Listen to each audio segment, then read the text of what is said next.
মিথ্যেবাদী ভণ্ড মেনি মুখ কোথাকার, লজ্জা করে না তোমার?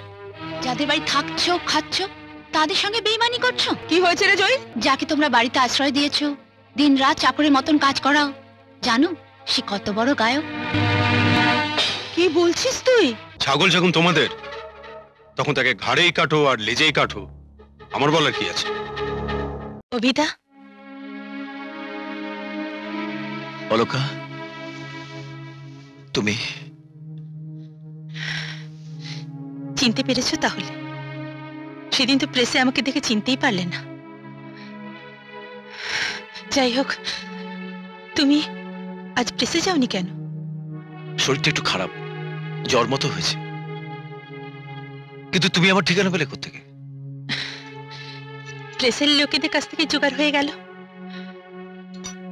অবশ্য আমি এখানে আসতে চাইনি, বাবা আমাকে এখানে পাঠালেন।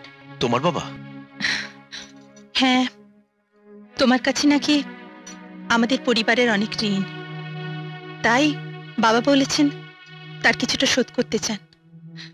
চলো, বাবা তোমাকে ডেকেছে। মগের মূল্য নাকি? তুমি অবাক হচ্ছ কেন? এটা তো আমাদেরই ফ্ল্যাট, অভিদা তো আমাদের কাছেই থাকে। অভিদা? অভিদা তোমাদের কি হয়? অভিদা আমাদের যেই হোক, জানতে পারি ওর মতন একটা গেউ ছেলের সঙ্গে তোমার আলাপ হলো কি করে? কেউ বলেই তো আমাদের মতো শহরের লোকেদের এদের মাথায় কাঁঠাল ভাঙার সুবিধে হয়, তাই না? কি হলো, আমার কথা জবাব দিচ্ছ না? বাবা তোমাকে নিয়ে যেতে বলেছেন। অভিদা আমাদের আত্মীয়, ওকে এখান থেকে নিয়ে যাওয়ার দুঃসাহস তুমি পেলে কোথা থেকে? ও, অভিদা যাবে না? অভিদা, তোমার কোনো আপত্তি আছে নাকি? কারণটা জানতে পারি? সেটা জানা জরুরি নয়।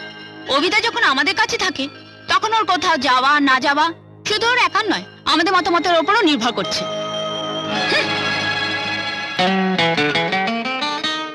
অভিদা, তোমারও কি সেই মত?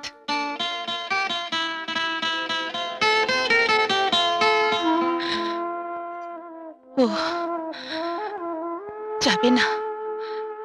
বাবাকে তাহলে সেটাই বলে দেব। চলি।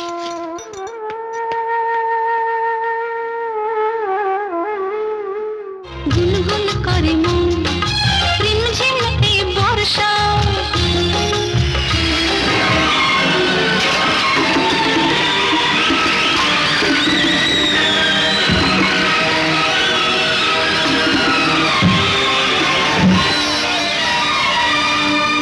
বাবা আমি তোমার পা ছুঁয়ে প্রতিজ্ঞা করছি, আমি আর কখনো গান গাইবো না।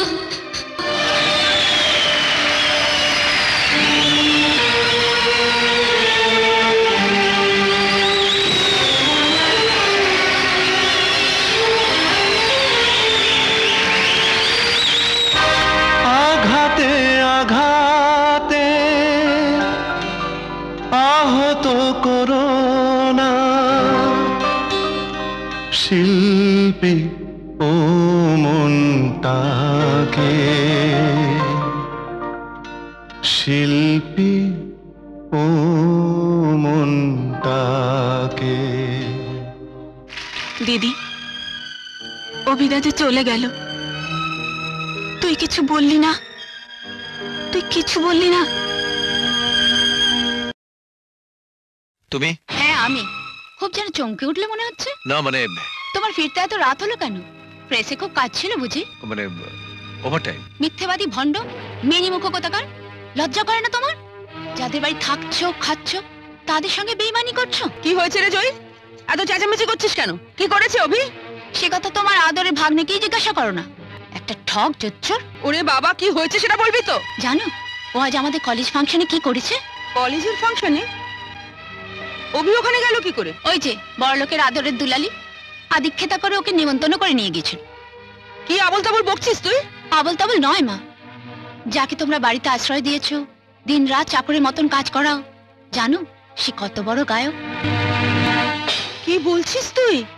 অভি অভি গায়ক? শুধু আমি নই মা, আজকে ফাংশনে যারা ছিল তারা সবাই বলবে ও আজ মাত করে দিয়েছে মা। কিন্তু ও এত বড় বেঈমান, এই কথা আমাদের কোনদিন জানতেই দেয়নি।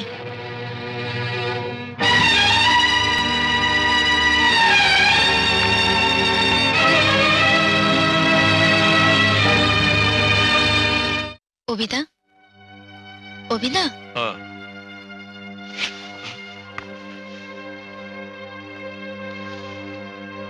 অভিদা, আমি তোমায় অনেক কটু কথা বলে অপমান করে কষ্ট দিয়েছি, কিন্তু তুমি জানো না তোমায় কষ্ট দিয়ে আমি নিজে কতটা কষ্ট পেয়েছি। আমি তোমায় ভালোবাসি অভিদা, আমি তোমায় ভালোবাসি।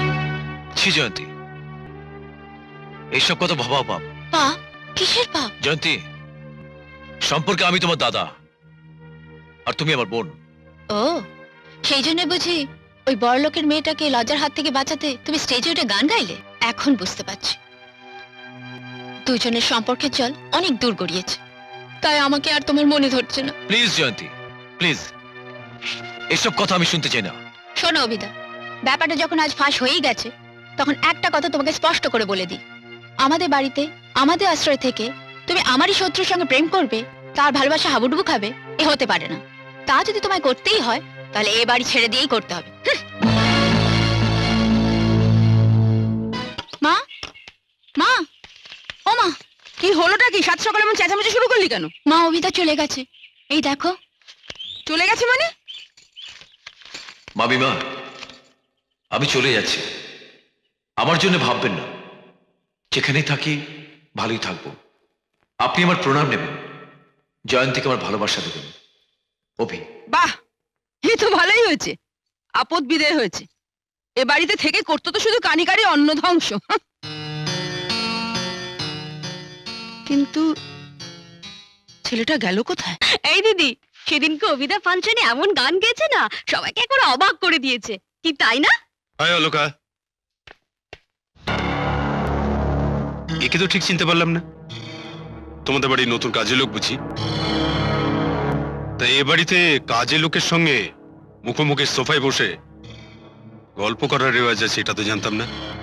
নরেন বাবু, আপনাদের বাড়িতে সোফায় মুখোমুখি বসে গল্প করার রেওয়াজ না থাকতে পারে, কিন্তু মানুষকে সম্মান দিয়ে কথা বলার রেওয়াজ তো নিশ্চয়ই আছে। আর ফর ইউর ইনফরমেশন, অভিদা আমাদের বাড়ি কাজের লোক নয়, আমাদের সম্মানীয় অতিথি। এই শোন, তোদের জলখাবার সব তৈরি। উমা, নরেন, তুমি কতক্ষণ? এই তো কিছুক্ষণ। ও, অভির সঙ্গে তো তোমার আলাপই হয়নি। না থাক, তারা দরকার নেই। আলাপ না হলেও এইটুকু বুঝতে পেরেছি যে এই ছোকরা আপনাদের সম্মানীয় অতিথি। অভিদা আমাদের দেশের ছেলে, ভীষণ ভালো গান গায়, শুধু সুযোগের অভাবে অমন গানের গলা নষ্ট হয়ে যাচ্ছে বলে। ও আপনাদের সঙ্গে আপনাদের বাড়িতেই থাকবে না? এটা কিন্তু আপনাদের বাড়াবাড়ি মাস। এর মধ্যে আবার বাড়াবাড়ি কি দেখলে নরেন্দা? আমার বাবা যখন অভিদাকে এই বাড়িতে সসম্মান এনেছে। কাউকে বাড়ি টেনে তুললেই তাকে খাটে বসিয়ে গল্প করতে হবে না? নরেন বাবু, বেশ, ছাগল যখন তোমাদের, তখন তাকে ঘাড়েই কাটো আর লেজেই কাটো, আমার বলার কি আছে? আচ্ছা চলি। সে কি বাবা, চা না খেয়ে? থাক মাস, চাটা বরং আপনাদের ওই নতুন অতিথিকেই খাওয়াবেন। চলি। এমন আরো অনেক ভিডিও দেখতে এই চ্যানেলটি সাবস্ক্রাইব করে নিন এবং পাশের বেল আইকনটি প্রেস করে দিন।